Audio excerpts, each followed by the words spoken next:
Shabbat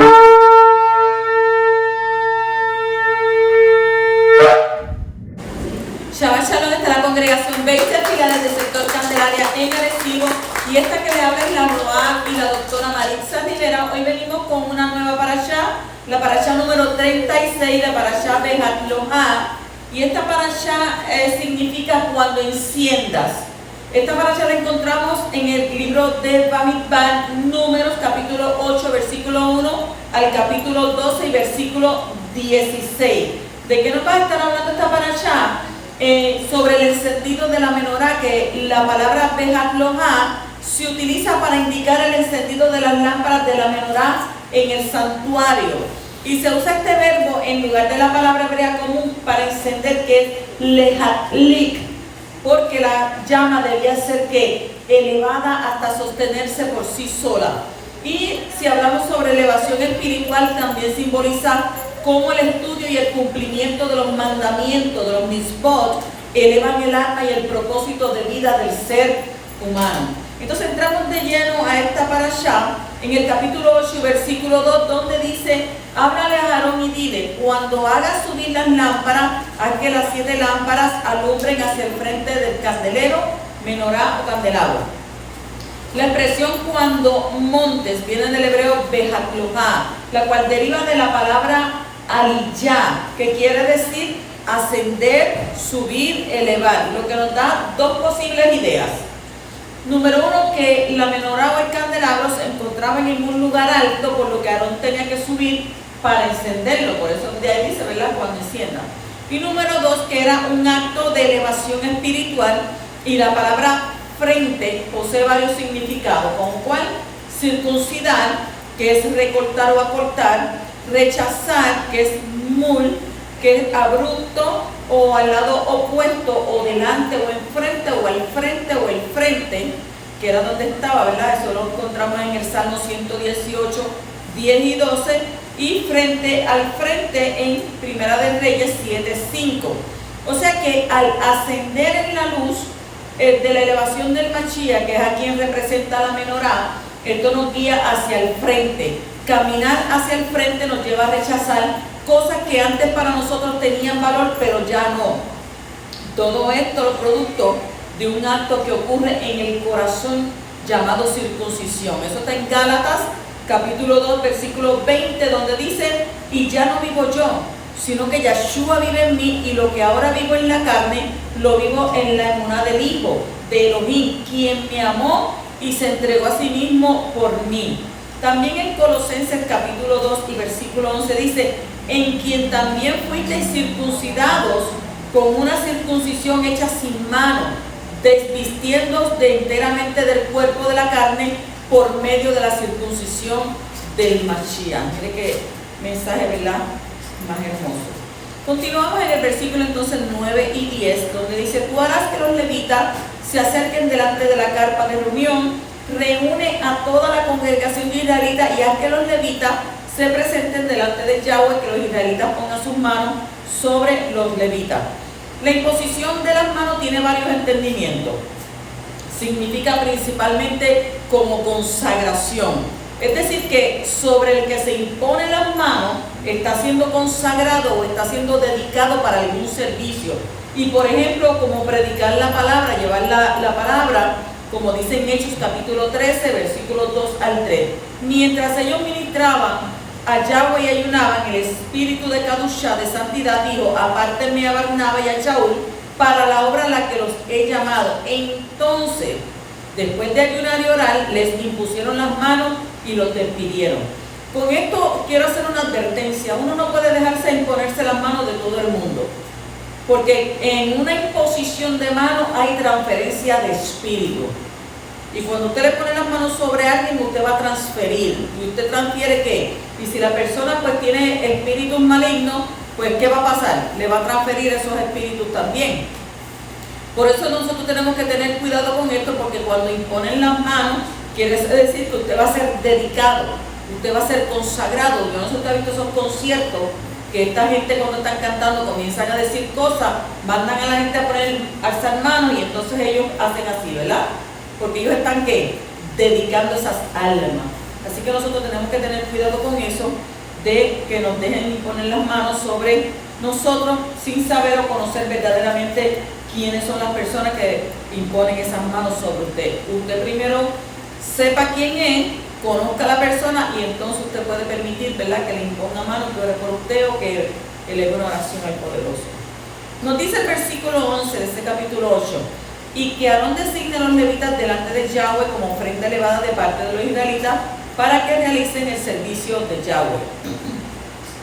La palabra usada aquí para designar en hebreo es nuf, N-U-F, nuf, que viene de la raíz prim, que quiere decir tiritar, o sea, vibrar hacia arriba y hacia abajo o mecerse hacia adelante o hacia atrás, usado en una variedad de aplicaciones, ¿verdad? Como hilvanar, agitar la mano, zarandear. Esto nos da la idea de dos cosas. Número uno, que Aarón como Cohen Gadol, sumo Cohen, consagraba a los demás levitas para su ministerio. Y número dos, que estos levitas eran presentados como una ofrenda a Yahweh. Y eso es lo que dice, ¿verdad?, sobre mecer, mover y ofrecer.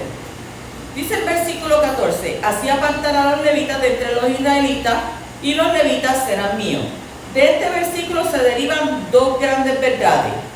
Número uno, que los levitas eran hombres y mujeres apartados o consagrados, es decir, diferente a las demás tribus de Israel. El que era escogido, ese era separado, y de ahí, ¿verdad?, pues entonces era que, número dos, se hacían propiedad de Yahweh para el servicio. No todo el mundo podía llevar el servicio en el santuario, sino que eran, ¿verdad?, hombres y mujeres levitas que eran separados y consagrados para diferentes, ¿verdad?, cosas que tenían que hacer en el santuario, diferentes servicios. El versículo 15 nos dice, después los levitas estarán aptos para el servicio de la carpa de reunión, una vez los hayan purificado y designado como ofrenda elevada. Es imposible comenzar a ministrar si no se ha sido consagrado para ello. Es decir, si no se ha cumplido con el ritual de purificación, así como con la imposición de manos para la consagración, y no se debe iniciar el servicio al cual hemos sido llamados. Dijo Rab Shaul en 1 de Timoteo capítulo 4 y versículo 14, no descuides el don que está en ti, que se te ha dado por medio de profecía con la imposición de las manos del concilio de ancianos, dando a entender que en el pacto renovado, en el Brit Hadasha, continúa esa exigencia para el ministerio, o sea, imposición de manos. ¿Y qué tenemos que hacer entonces, verdad? Cuando se imponen las manos, usted va a ser ¿qué? Separado, consagrado, apartado. Dice el versículo 19, y de los israelitas asigno formalmente los levitas a Aarón y sus hijos para realizar el servicio por los israelitas en la carpa de reunión y para hacer expiación por los israelitas para que ninguna plaga aflija a los israelitas por acercarse demasiado al santuario. Aarón era el líder de los levitas y ellos le debían responder a él. O sea que aquí vemos la importancia que Yahweh le da al liderazgo. De igual manera, estos levitas eran responsables por los asuntos espirituales del pueblo. Es decir, que ellos eran los encargados del servicio en el Mishkan, en el santuario, así como de hacer expiación por el pueblo, para que de esa manera el pueblo no se acercara al Mishkan, acarreando para sí consecuencias devastadoras. Porque usted sabe que el que se iba al frente y se metía por... Usted sabe que hay personas que a veces pues las instrucciones no las siguen. Muchas personas sí. Y entonces, ¿qué tenían estos levitas que evitar? La muerte. Porque cada persona que se acercaba al santuario sin haber sido permitido por el poderoso tenía la muerte. O sea que esto ejemplifica una vez más la importancia de hacer lo que Yahweh nos ha ordenado, porque eso vemos, ¿verdad?, lo que pasó a los hijos de Aarón. Versículos 24 y 25 dice, y esta es la regla para los levitas, desde los 25 años de edad para arriba participarán en el grupo de trabajo en el servicio de la carpa de reunión, pero a la edad de 50 años se retirarán del grupo de trabajo y no prestarán más servicio. No solo Yahweh establece el servicio, sino su duración. Y de esta manera se controla y evita el trabajo tanto para los menores de edad como para los ancianos. O sea, todo tiene un balance y ese balance lo dejó escrito el poderoso. Pasamos al capítulo 9 y versículo 15. Dice, el día en que se erigió la morada, el Mishkan, la nube cubrió la morada, la carpa de la alianza, y por la noche reposaba sobre la morada en forma como de fuego hasta la mañana.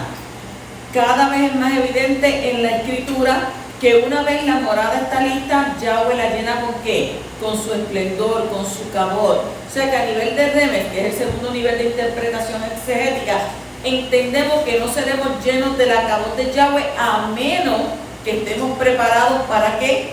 Para recibirla. O sea que de usted depende recibir esa cabot. El 9, 17, 18 dice, y siempre que la nube se elevaba de la carpa, los israelitas se ponían en marcha enseguida, y en el lugar donde se posaba la nube, allí acampaban los israelitas. Por una orden de Yahweh, los israelitas desmontaban el campamento, y por una orden de Yahweh acampaban. Permanecían acampados mientras las nubes se quedaban sobre la morada. La nube tipifica la presencia de Yahweh. La escritura nos dice claramente en este pasaje que la nube y la columna de fuego son manifestaciones de la presencia del Altísimo. Y de la misma manera que Yahshua es la manifestación más elevada del Poderoso, quien se ha manifestado, ¿verdad?, a los hombres, nos dice entonces Rav Shaul en Colosenses capítulo 1 versículo 15, es la imagen visible del Elohim invisible, Él es el supremo de toda la creación. Nosotros hoy en día podemos leer estos textos, ¿verdad?, donde dice que ellos posaban, donde se posaba la nube, ahí ellos acampaban. Y si había una orden de que desmontaran el campamento, pues ellos hacían esa orden. Pero usted imagínese caminar por el desierto, coger ese Mishkan, desmontarlo, estar ahí por lo menos un día o 2 días si Abba quería, y esos 2 días volver a montarlo otra vez para seguir caminando. Esto no era un trabajo fácil. Por eso era que los que tenían a cargo este servicio tenían que ser personas que escogidas precisamente para eso. Porque si fuera tipo puertorriqueño, Dana, yo no voy a estar montando y desmontando, pero ¿qué es esto? Cada vez que quieran voy a estar... No, eran personas, ¿verdad?, que fueron separadas, apartadas, purificadas, para que pudieran llevar a cabo ese servicio. Dice el versículo 23, a una señal de Yahweh acampaban, y a otra señal de Yahweh desarmaban el campamento, observaban el mandato de Yahweh según lo ordenó Yahweh mediante Moshe. La obediencia a Yahweh se manifiesta también en la obediencia a los líderes impuestos. Por el Rav Shaul nos dice en Romanos capítulo 3 y versículo 1 al 2, que toda persona se someta a las autoridades superiores, porque no hay autoridad que no provenga de Yahweh, así que las que hay por Elohim han sido establecidas. De modo que el que se opone a la autoridad, se opone a la disposición de Yahweh, y los que se le oponen recibirán su condenación. O sea, ¿qué nos manda a decir a nosotros? Que debemos de ser, ¿qué?, obedientes ante aquellas personas que el Poderoso ha designado. ¿Para qué? Para guiar al pueblo, para llegar, ¿verdad?, llevar la palabra del Poderoso de Israel. Pasamos entonces al capítulo 10 y versículo 2, donde dice, manda hacer 2 trompetas de plata, hazlas de labor a martillo, ellas te servirán para convocar a la comunidad y poner en movimiento las divisiones. Este versículo lo podemos desglosar en los siguientes elementos. 2 trompetas. El número 2, representado por la letra B, que marca la morada de Yahweh, que es la casa o el Mishkan o el templo. Labradas a martillo. ¿Habla de qué? Habla de sufrimiento, de un acto de moldeado. Y para convocar al pueblo. O sea que para reunirlo nos damos cuenta claramente a quién representa estas trompetas de plata. ¿Quién fue la morada de Yahweh entre nosotros? ¿Quién sufrió y su sufrimiento produjo la reunión del pueblo de Elohim? Colosenses 2.9 nos dice, porque en él reside corporalmente toda la plenitud de la realidad divina.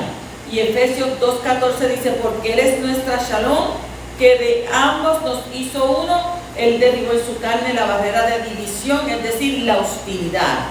Por supuesto, entonces, ¿de quién estamos hablando? De Yahshua HaMashiach. Versículo 12 al 13 dice, y los israelitas emprendieron su marcha del desierto de Sinai. La nube fue a detenerse en el desierto de Parán cuando iba a comenzar la marcha al mandato de Yahweh mediante Moshe. Es Yahweh quien determina el tiempo que permanecía en un lugar de su pueblo. Y solamente Él era el que decidía cuándo debían moverse. O sea, y es lo mismo que pasa con nosotros. Él decide cuándo debemos movernos. Ahora estamos en la dispersión, pero cuando Yahweh lo designe, dice que regresaremos, ¿qué? A casa. Volveremos a la casa. Versículo 28. Y este era el orden de marcha de los israelitas cuando marchaban tropa por tropa. O sea que el pueblo de Israel, como se ha visto anteriormente, es también un ejército, por lo que se necesita orden y unidad para que éste prevalezca. Y los versos anteriores muestran el orden de marcha del pueblo, o sea que no era como se quisiera, sino como Yahweh lo había establecido por medio de Moshe, dando unas instrucciones precisas y concisa y diciendo: yo quiero que el pueblo se mueva de esta manera, yo quiero que vayan caminando de esta forma. Acuérdense que iban en un desierto, y en ese desierto con cuántas cosas se iban a encontrar ellos. Pues por lo tanto tenían que ¿qué? Tenían que obedecer a lo que Abba había designado para que, o sea, designado el orden en que ellos tenían, y no solamente orden, sino también unidad para que ellos pudieran ¿qué? Prevalecer en el desierto. Versículos 35 y 36 dice: cuando el arca del testimonio emprendía la marcha, Moshe decía: levántate, Yahweh, que se dispersen tus enemigos, que huyan tus adversarios ante ti. Y cuando se detenía, decía: vuelve, Yahweh, a la multitud de escuadrones de Israel. ¿Qué nos demuestra este pasaje? Que cada vez que el pueblo salía, Moshe pedía la bendición de Yahweh para la marcha. Y de la misma manera, cuando acampaba, pedía nuevamente su verajá, su bendición, para protección y seguridad. Y esto nos enseña que para todo lo que vayamos a hacer, debemos pedir la bendición del Poderoso. Y aún la Escritura nos habla, ¿verdad?, que nosotros no podemos hacer planes, ¿no? Que mañana yo voy a hacer esto, mañana yo voy a hacer aquello. Siempre es si el Poderoso lo permite, si Yahweh entiende, ¿verdad? Porque si usted al otro día no amanece, pues lo que usted haya planeado el día antes, ¿verdad?, pues tiene que decir: yo voy a hacer esto mañana, pero si el Poderoso lo permite, si Él me devuelve mi alma en compasión, si yo amanezco vivo. ¿Por qué? Porque los designios del Poderoso son misteriosos y nosotros a veces pues no sabemos. Hoy estamos aquí, pero mañana no sabemos dónde podemos estar, porque Abba Kadosh tiene un camino trazado para cada uno de nosotros. El versículo 11.1 dice, el capítulo 11, el versículo 1: el pueblo se puso a quejarse amargamente delante de Yahweh, y Yahweh lo oyó y se enojó. Un fuego de Yahweh se encendió contra ellos, haciendo estrago en los alrededores del campamento. Esto es algo que nosotros, ¿verdad?, tenemos que aprender de esta situación. La queja es una afrenta a Yahweh, porque demuestra al menos tres cosas. Número 1, la idea de que Yahweh no es suficiente para llenar nuestras necesidades. Número 2, la percepción de que el Altísimo no es justo.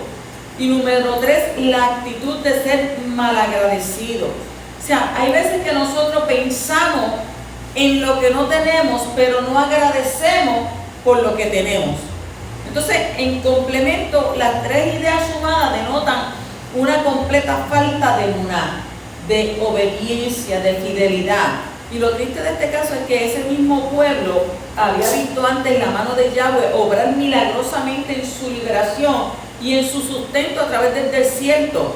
Y esta actitud provoca la ira de Yahweh. O sea que la Escritura nos enseña en Hebreos 11:6: y sin fe es imposible agradarlo, porque es necesario que el que se acerca a Elohim crea que Él existe y que recompensa a los que lo buscan. Cuando a veces surgen situaciones negativas en nuestras vidas, o a veces cuando surge la situación de que usted se encuentre, ¿verdad?, necesitando, porque no hay dinero, no puede pagar unas cosas, puede esto. Entonces, ¿qué nosotros tenemos que hacer? Porque yo me he visto también en eso, a veces uno se ve contra la pared, ¿verdad? Clamar a mí. Dice: clama a mí, yo te responderé. Clamar al Poderoso. Si tú eres el dueño del oro y de la plata, Él mismo dice en su palabra: pruébame en esto. Y entonces, ¿qué usted va a hacer? Yo he aprendido a no desesperarme. Yo he aprendido a depender de Él. Tú eres el que todo lo da. Pues entonces, si tu palabra dice que tú tienes cuidado de las viudas y de los huérfanos, pues yo sé que tú tienes cuidado de mí. Y a alguien quizás tú tocarás, o a alguien tú enviarás, y así podrá, ¿verdad?, que llegar esa ayuda necesaria en un momento dado. Por tanto, tenemos que acercarnos confiadamente, creyendo que el poderoso, ¿verdad?, te va a recompensar por la emuná que tú tengas en Él. Si usted tiene confianza en Él y usted dice, yo espero en ti, y porque yo sé que tú eres el que me sustenta, porque la Escritura misma lo dice. Pero miren ustedes, ¿cuántos pajaritos no hay? ¿Quién los mantiene? Dice, mira las flores del campo, ¿quién las viste? O sea que todo proviene de ¿quién? Todo proviene de Él, y tenemos que buscar su favor, tenemos que pedirle a Él, que sea Él, ¿verdad?, que en su momento dado nos ayude a poder tener que. Si tú no tienes fe, dice, mira, pide más confianza, que te ayude, porque yo sé que llegan momentos, ¿verdad?, en los que a veces desmayamos, pero Él está ahí como poderoso gigante esperando que tú le busques, y Él entonces dará ¿qué? Su recompensa. Capítulo 11, versículos 5 al 6 dice, como nos acordamos del pescado que comíamos gratis en Israel, miren, que comían gratis, de los pepinos, de los melones, de los puerros, de la cebolla, del ajo, y ahora nos estamos muriendo de hambre, y no hay nada en absoluto, no se ve nada más que este maná. Yo me imagino que el que dijo eso, Yahweh lo tiene que haber eliminado al instante, porque todo, o sea, este comentario puede salir de una sola persona, y al salir de una sola persona, ¿qué hacía las otras personas? Ay, verdad, lo que tú dices es verdad. ¿Cómo nos hace falta esa cebollita con aquel ajo? Y hacíamos, verdad, ese sofrito y esa cosita y esa carne. Pero salió de una sola persona. Yo me imagino que esa persona tiene que haber sido eliminada al instante. ¿Qué hicieron ellos? Despreciaron el maná. Y el desprecio por el maná fue un hecho sumamente desagradable. O sea que la murmuración como parte de la actitud desagradecida del pueblo, porque mire que este pueblo hizo tantos milagros. Dice que lo sacó con mano ¿qué? Con mano extendida, con mano fuerte. Nosotros hoy en día creemos por emuná. Creemos lo que no vemos. Creemos que hay un Elohim, creemos que Él es el que hizo todo lo que nosotros vemos, y creemos, ¿verdad?, que Él envió a su Hijo. Creemos que en un momento dado la nueva Jerusalén descenderá de los Shamayim. Creemos también que en un momento dado su Hijo vendrá, seremos transformados, los que están muertos primero son los que van a resucitar, y nosotros luego, ¿verdad?, iremos entonces a estar aquí, en la nueva Jerusalén. ¿Por cuántos años? 1000 años. Esa es nuestra esperanza redentora. Pero entonces, nosotros estamos creyendo todo esto, ¿por qué? Por emuná. Certeza de lo que se espera y convicción de lo que usted no ve. Porque usted nunca vio a Yeshua, o usted vio a Yeshua. Usted nunca ha visto a Yahweh, usted vio a Yahweh. Usted nunca ha visto un malak, usted ha visto un ángel. A menos que me vea a mí, ¿verdad? Yo soy como un malak. Nunca hemos visto nada de eso. Pero entonces, ¿qué pasa? Nosotros lo creemos por emuná. Lo creemos por fe, porque hay una escritura donde nos dice todas estas cosas y nosotros creemos en eso. Entonces, por eso nosotros no podemos ¿qué? No podemos ser despreciativos, porque hoy en día las redes están tan fuertes que ya han hecho dudar a la gente de la existencia del poderoso. Y eso se dio en un tiempo donde decía que si el Big Bang, que si esto, que aquello, todo eso se ha dado. Y entonces se está dando ahora, pero entonces ¿qué tenemos que hacer nosotros? Continuar ¿qué? Creyendo y no ser desagradecido con el poderoso. Entonces, fue detestable al poderoso escuchar lo que ellos estaban diciendo, porque él los estaba ¿qué? Alimentando en el desierto, y pensar que este pan celestial, este leche celestial representaba al Mashiach. Yohanan 6:41 dice: los Yahudí murmuraban entonces acerca de él, porque había dicho, yo soy el lejen que descendió del Shamayim. O sea, que ese maná era ¿qué? representada al Mashiach. Según Yohanan también 6:51 dice: yo soy el lejen vivo que descendió del Shamayim. Si alguno come de este pan, vivirá para siempre, y ciertamente el lejen que yo daré por la vida del mundo es mi carne. O sea, Yohanan 6:58 también dice: este es el lejen, el pan que descendió del Shamayim, no como los padres comieron y murieron. El que come este lejen vivirá para siempre. O sea que, y si despreciar al Mashiach es grave para los que no son pueblo, pero es para los que lo son y lo rechazan. Hebreos 10:29-30 nos dice: ¿cuánto mayor castigo pensáis que merecerá el que pisoteare al Hijo de Elohim y tuviere por inmunda la sangre del pacto en la cual fue separado, apartado, e hiciera frente al Ruach de Hanán, al Ruach de gracia?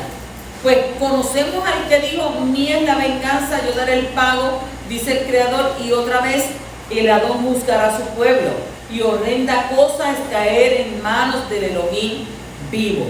Eso lo dice Hebreos 10:29-30. O sea que a algunos les preocupa para más los sabores que dejaron en el mundo que las cosas que disfrutan ahora en el Mashiach.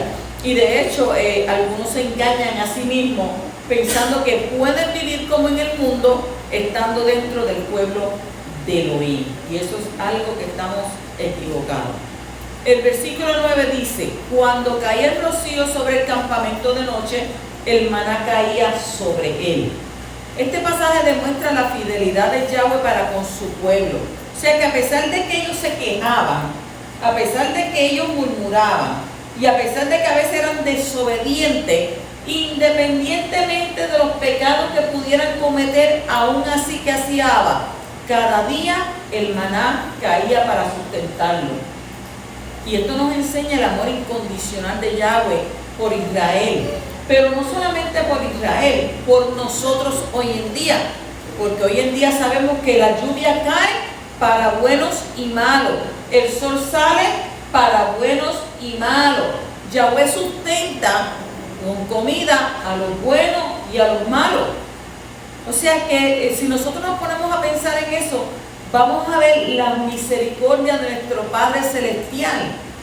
Porque quizás una persona puede ser mala, pero Yahweh sabe que en algún momento, como hizo Nabucodonosor, mirará hacia los Shamayim, extenderá su mirada y va a saber que allá arriba hay un Elohim del cual nosotros no nos podemos ocultar, porque Él siempre está aquí observándonos. Entonces, si sabemos que ese amor incondicional por Israel, como dice la Escritura en Jeremías capítulo 31, versículo 3 al 5, Yahweh se me reveló desde antaño diciendo: con amor eterno te he amado, por eso te he prolongado mi favor. Te edificaré firmemente otra vez, oh Virgen Israel, y de nuevo tomarás tus panderos y saldrás al ritmo de las bailarinas, y otra vez plantarás viña en los montes de Shomrón, y los que las planten las disfrutarán. Hoy en día nosotros plantamos, pero sabemos que el sol está quemando todo. Pero también cuando nos vamos a la Escritura dice que en los últimos tiempos el sol calentará ¿cuánto? 7 veces más. Y aún así dice que los hombres, en vez de volverse el poderoso, ¿qué van a hacer? Van a empezar a maldecir. Nos dice el versículo 14 de ese capítulo 11: yo no puedo llevar solo todo este pueblo porque es demasiado para mí. Independientemente del estrés de Moshe, porque si Moshe estuviera en este tiempo, ahí dirían que Moshe tenía depresión, que tenía ansiedad, que tenía estrés, que tenía, imagínense, con tanta gente. Mire, yo me pongo a analizar, con tanta gente malagradecida, tanta gente murmuradora, tanta gente que decían palabras hirientes, que ¿para qué nos sacaste de allá? ¿Para venir a morir aquí? ¿Para eso nos hubieras dejado allá? Ahora, mira, yo quisiera comerme esto y mira lo que estamos comiendo. Ay, pero es que yo quiero carne y mira, y aquí no hay ni carne. Ay, pero que tú me viniste a traer aquí porque a morirnos de la sed aquí, mira qué clase de sed yo tengo aquí, no hay agua. Pero ¿y para qué tú nos sacaste de allá? ¿Y quién te mandó a ti? ¿Quién te puso a ti como jefe? ¿Quién es esto? O sea, Moshe a pesar de toda ese estrés emocional y todas esas palabras que les decía, producido por la actitud del pueblo, él reconoce una verdad importante. Y es que el liderazgo no es un asunto de una sola persona. La labor en el reino nos incluye a todos, puesto que todos tenemos funciones únicas e intransferibles. Es decir, que Yahweh nos dotó de dones y nos dio talento para que le sirvamos donde y como Él lo determinó para cada uno. Y eso lo vemos, ¿verdad? Lo dice Rab Shaul, que compara el pueblo con un cuerpo, como lo describe en 1 Corintios, capítulo 12, versículos 12 al 27. El 17 dice: yo bajaré y hablaré contigo allí, tomaré del ruach que hay en ti y lo pondré sobre ellos, y ellos compartirán contigo la carga del pueblo para que no la lleves tú solo. La tarea de guiar un pueblo no es asunto de una sola persona. Se debe contar con el apoyo de otras personas que tengan el Ruach HaKodesh, el espíritu de Kadosham, y eso fue lo que pasó aquí. O sea que fue también lo que pasó con los primeros talmidim, con los primeros discípulos, según Hechos capítulo 6, versículos 2 al 6, donde dice: entonces los 12, después de convocar a todo el grupo de los discípulos, dijeron: no es correcto que nosotros dejemos la palabra de Yahweh para servir a las mesas. Así que haremos, así que hermanos, busquen entre ustedes a 7 hombres de buena reputación, llenos de ruach y de sabiduría, para que los encarguemos de esta tarea. Nosotros seguiremos ocupándonos en la tefilá y en el servicio de la palabra. La propuesta agradó a toda la multitud y escogieron a Esteban, un hombre lleno de emuná, de ruach de Kadoshá, a Felipe, a Prócoro, a Nicanor, a Timón, a Parmena y a Nicolás, un prosélito de Antioquía. Los presentaron delante de los enviados y ellos, después de orar, les impusieron las manos. ¿Qué nos están diciendo aquí con esto? O sea, uno no es una multipersona. Yo no puedo ser una multimujer. Yo no puedo hacer todas las cosas de la congregación a la misma vez, porque aquí hay gente que tiene talento. Yo no puedo enseñar a los adultos, enseñar a los jóvenes, enseñar niños, enseñar... No, porque aquí hay personas que, ¿verdad?, pueden hacer esa misma función. Para eso usted está aquí. Y si usted piensa, no, que yo no puedo hacer eso, pues usted está mal. Porque usted no confía en usted, tiene la autoestima baja, porque usted piensa que usted es un inservible. Y usted es una persona servible. O sea, que usted sabe en las cosas que usted puede ayudar. Aquí es importante hasta el que limpia la congregación. Aquí es importante hasta el que bota la basura. Porque si el que siempre está presto para botar la basura, ese día no la bota y nadie tiene, ¿verdad?, esa iniciativa, pues entonces al otro día que usted se va a encontrar la peste de todo ese montón de basura ahí. O sea, que el que limpia los baños, que el que bota la basura, que aquel que todo, el que toca la música, aquel que cualquier cosa que usted pueda hacer por la casa del poderoso, por el santuario, es importante. Aquí nada deja de tener importancia. Ah, no, porque es que yo no me atrevo. Pues atrévase, porque de eso se trata. La Escritura nos dice a nosotros que solamente los valientes arrebatan el reino de los Shamayim. Y entonces, si usted no se atreve, ¿qué valiente es usted? ¿Cómo usted va a pelear? ¿Cómo usted va a guerrear para arrebatar ese reino de los Shamayim? ¿Usted cree que eso es tan fácil? Eso no es fácil. No es fácil.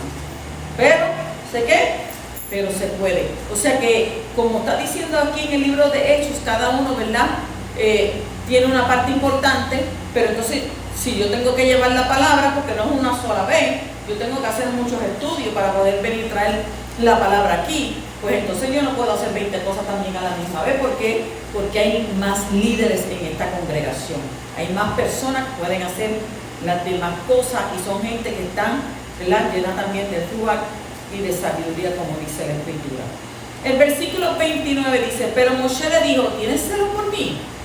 Quisiera yo que todo en el pueblo de Yahweh fueran profetas, que Yahweh pusiera su espíritu sobre ellos. ¿Qué denota este verso? Este verso muestra una vez más que no todos somos llamados a ministrar de la misma manera ni en las mismas áreas. Rab Shaul dijo en 1 Corintios capítulo 12, versículos 29 al 30: ¿acaso son todos enviados? ¿Todos profetas? ¿Todos maestros? ¿Acaso hacen todos milagros? ¿Acaso tienen todos dones de sanidades? ¿Acaso hablan todos en otros idiomas? ¿Acaso interpretan todos? O sea que a cada uno se le da ¿qué? Un ministerio diferente y único, porque todos no podemos hacer lo mismo. Es más importante que el otro, puesto que todos son ¿qué? Necesarios. Y esto no debe ser motivo de celo ni contienda. Porque si usted puede dar una clase a un niño, usted pues bailará. Pero si usted ve que otro bailará, ay, pero mira, yo podía hacer eso, vaya. Porque aquí no todo el mundo puede ser maestro. No todo el mundo puede ser un profeta, no todo el mundo puede sanar. O sea, cada uno tiene algo importante que hacer, porque somos un mismo cuerpo, pero en este mismo cuerpo tenemos funciones diferentes, porque somos el cuerpo de Mashiach, como dice la Torá, tenemos el cuerpo de Mashiach, pero ¿qué pasa? La misma escritura dice, no todos podemos ser ojos, no todos podemos ser manos, porque cada uno necesita ¿qué? Ese cuerpo necesita, pues tenemos ojos, tenemos manos, tenemos boca, cada uno tiene algo diferente que hacer. Así que, ¿verdad? Es un ministerio diferente y único. Y así que, puesto que todos son ¿qué? Necesarios. Dice el capítulo 2 y versículo 3. Ahora bien, Moshe era un hombre muy humilde más que cualquier otro hombre sobre la tierra. La cualidad que más engrandece a un hombre de Torah es la humildad. Yahshua nos enseña en el libro de Matitillahu, capítulo 23, versículo 11 al 12, que dice, que el mayor entre ustedes se haga servidor de los demás, porque al que se enaltece lo humillarán, y al que se humilla lo enaltecerán. Cuando Mashiach, siendo hijo de Elohim, vino a esta tierra, él no vino a decir, yo soy el rey, aquí llegué yo, todos me tienen que respetar, todos tienen que hacer lo que yo diga, no. Dijo, yo vine para servir. Y a eso vino el Mashiach, a servir. Sanó enfermos, sanó leproso, sanó ciego, llevó la palabra, hizo milagro, alimentó a miles. Entonces, ¿qué él vino a hacer? Vino a traer la palabra de su Abacadosh para que fuéramos nosotros ¿qué? Redimidos. Fuéramos nosotros también ¿qué? Separados, apartados. Y pudiéramos nosotros también ¿qué? Importante ser humilde. Cuando usted es humilde, como dice ahí, ¿verdad? La escritura, como Dios Yahshua nos enseñó, dice, usted va a ser ¿qué? Levantado, enaltecido. Yo a nadie le digo, yo soy la doctora. Pero si yo veo que alguien quiere tratar de venir a aplastar a uno y de venir a humillar a uno, pues entonces usted, ¿qué le dicen? Yo tengo este estudio. Y entonces ahí la gente, usted le ve la cara a la gente como la gente cambia. Y eso usted lo va a notar. Si usted va a una tienda, un ejemplo más grande como este, usted entra a una tienda y usted entra todo traposo, ¿qué va a pasar con usted? ¿Lo van a mirar? Claro que sí que lo van a mirar. Pero ¿cómo lo van a mirar? ¿De qué manera lo van a mirar? Lo van a vigilar, no lo van a mirar. Lo van a vigilar porque dicen, este salapastroso viene a robarse algo. Y a lo mejor ese salapastroso, como le dicen, es el que más dinero tiene. Y el que entra uno que anda bien vestido, bien, pero con la cartera vacía, a eso, ¿en qué le podemos ayudar? ¿Qué necesita? Tenemos esto, tenemos aquello. ¿Ve? ¿Ve la diferencia? Entonces, al humilde, la persona que es humilde, dice la escritura que Yahweh lo que lo va a enaltecer. Y por eso siempre tenemos que andar en humildad. No podemos andar, ¿verdad?, regresidos. Porque Abacadosh se encargará de nosotros. Dice que de lejos él mira a qué, al orgulloso. El versículo 6-7 de ese capítulo 12 dice, y él les dijo, tengan la bondad de escuchar mis palabras. Cuando se levanta entre ustedes un profeta de Yahweh, yo me le doy a conocer en una visión. Le hablo en un sueño. No así con mi servidor Moshe. Él tiene la confianza de toda mi casa. La escritura textual, o la Biblia textual, traduce este verso de la siguiente manera. No así mi siervo Moshe, que es fiel en toda mi casa. O sea, fiel en hebreo es amán, amán, que tiene una raíz primaria en levantar o mantener, criar como padre, ser fiel, ser genuino. Y entonces esto va de la mano derecha allá o confirmar y ser estable. Entonces también de sustentar, dar consistencia a los primeros pasos, ¿verdad?, de un niño, es decir, enseñarle a andar, a comer y ser un tutor, como lo vemos en los pasajes de las Escrituras, en segunda de Samuel, capítulo 4, versículo 4, segunda de Reyes 10, 1 al 5, Números 11, 12, Lamentaciones 4, 5. Entonces, ser fiel es enseñar a otros a dar los primeros pasos, como dice en Oseas capítulo 12, versículo 1 y primera de Samuel 2:35. Permanecer firme, ser algo crónico o fijo, Isaías 7:9, primera de Crónicas 17:23. Ser verificado, ser hallado verdadero, está en Bereshit 42:20. Dice ser llevado o alzado por una nodriza, Isaías 64, y fiel, dice de Neemán, Ruach, Neemán, o sea, espíritu o carácter estable. Eso está en Proverbios 11:13, y Jaudati Neemaná, hago conocer lo que es verdadero, lo que está diciendo el poderoso, Oseas capítulo 5 y versículo 9. O sea, ser fiel es ser hallado en todo tiempo en la verdad, tener un carácter estable para con Elohim. ¿Por qué? Porque la fidelidad tiene gran recompensa y la revelación de Yahweh para con nosotros es que es clara. Si usted es fiel, si usted es obediente, Él se va a revelar a su vida. Shabbat Shalom.